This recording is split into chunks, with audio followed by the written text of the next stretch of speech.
Bonjour à tous et bienvenue dans cette partie de la formation.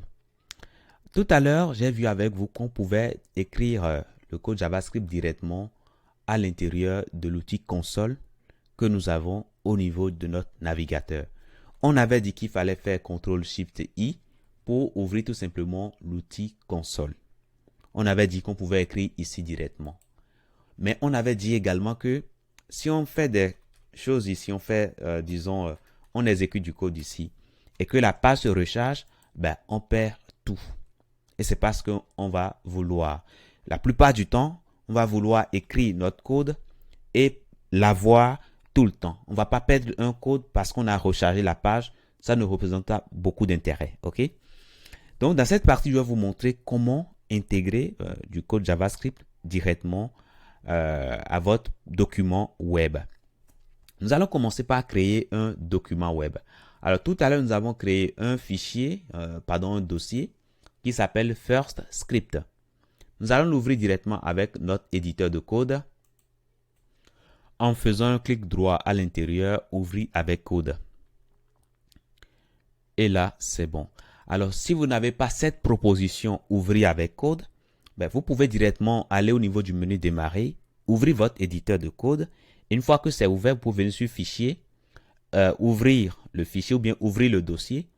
Et quand vous cliquez dessus, vous irez simplement choisir dans votre arborescence le dossier que vous voulez ouvrir. Et là, on sera ici au même endroit. Alors, une fois qu'on est à l'intérieur de notre dossier, nous allons commencer par créer un fichier index.html qui sera notre fichier racine. Ce que nous allons commencer par faire, nous allons créer la structure minimale de HTML. Et on va mettre le titre. Je mettrai ici tout simplement intégration de JavaScript. Voilà, tout simplement. Et à l'intérieur ici, si vous voulez, nous allons créer ici un élément P, un élément H1. Et voilà, à l'intérieur, nous allons afficher intégration de JavaScript. Voilà, tout simplement. Et après ça, nous allons créer un élément P dans lequel nous allons écrire du test aléatoire. Alors, pour écrire du test aléatoire, Visual Studio Code nous permet de générer cela rapidement. Donc, il faudra mettre l'orem et puis on dira qu'on veut 2. Voilà, 2 paragraphes. Et là, ça nous génère 2 paragraphes. Donc là, c'est bon. Maintenant, nous allons... Alors, ce qu'on va faire également, nous allons dupliquer ceci plusieurs fois. OK? Voilà, on duplique plusieurs fois. Et là, je trouve que c'est bon comme ça. Maintenant, pour lancer l'affichage de ceci, nous allons venir en bas ici sur Go Live. J'espère que vous avez téléchargé voilà, cette extension-là. Donc, nous allons cliquer sur Go Live ici. Et là, ça va lancer directement l'affichage de notre document web. Et voilà son affichage. Donc, pour l'instant, voilà, rien d'extraordinaire. Maintenant, pour intégrer du code JavaScript à un document web, il y a plusieurs façons de faire. On peut le mettre directement sur les balises. Je suppose que j'ai peut-être un bouton ici. Je vais créer un bouton qui affiche bienvenue, par exemple, ou plutôt cliquez ici. Ou plutôt cliquez-moi. Voilà, tout simplement. Un petit bouton comme ça qui affiche cliquez-moi. Alors ici, cliquez. Voilà, cliquez-moi, par exemple. OK? Je suppose que vous voulez, par exemple, définir sur ce bouton-là un événement JavaScript pour écouter les clics. Lorsqu'on va cliquer, vous allez faire peut-être une petite action. OK? Donc, du coup, nous allons mettre un attribut ici.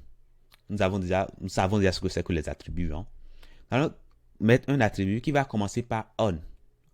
OK? Et nous allons mettre click. Donc, c'est un écouteur JavaScript qui nous permet d'écouter les clics. Voilà. Alors, nous revenons après en détail sur les événements. Mais pour l'instant, je vous montre déjà comment intégrer JavaScript directement dans du HTML. Donc, une fois qu'on met notre attribut ici, il faut mettre tout simplement les 2 codes que nous avons là. Et à l'intérieur, maintenant, on va pouvoir écrire du code JavaScript. Alors, qu'est-ce qu'on veut faire ici? Je suppose que nous voulons afficher dans la console. On veut afficher tout simplement button, ou plutôt le bouton a été cliqué. On veut afficher ça par exemple. Donc pour afficher dans la console, il y a une fonction que je vais vous montrer qui s'appelle log, qui s'utilise sur console. Donc on va mettre ici console.log, voilà, pour dire que nous voulons afficher quelque chose dans la console. Et à l'intérieur ici, nous allons mettre le message que nous voulons afficher. Alors, comme nous avons déjà des doubles quotes ici, le message doit être entouré. Alors, attendez, je reprends. Ici, nous allons mettre le message que nous voulons afficher. Le message doit rester entre des quotes. OK? À partir du moment que vous voulez taper plusieurs caractères, il faudra utiliser des quotes. Et comme nous avons double quote ici, ça dit qu'on ne peut pas utiliser double quote ici. OK? Sinon, on aura des difficultés. Donc, on va mettre de simple quotes, tout simplement. Et à l'intérieur, on peut afficher, par exemple, le bouton a été cliqué. Le bouton a été cliqué. Tout simplement. OK? Voilà.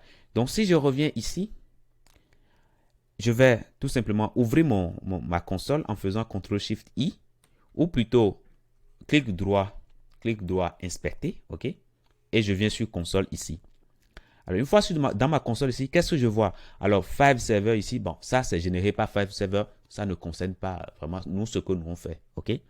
Maintenant, si je clique sur le bouton ici, je clique là-dessus, qu'est-ce que je vois? Ben, je vois que ça m'affiche ici dans la console, le bouton a été cliqué. Quand je clique une deuxième fois, vous voyez que j'ai ici 2. Si c'est la même ligne, si c'est la même chose qui est répétée, ben, en gros, dans la console, si vous ne voyez pas plusieurs fois, mais vous voyez ici le nombre ici. OK? Voilà.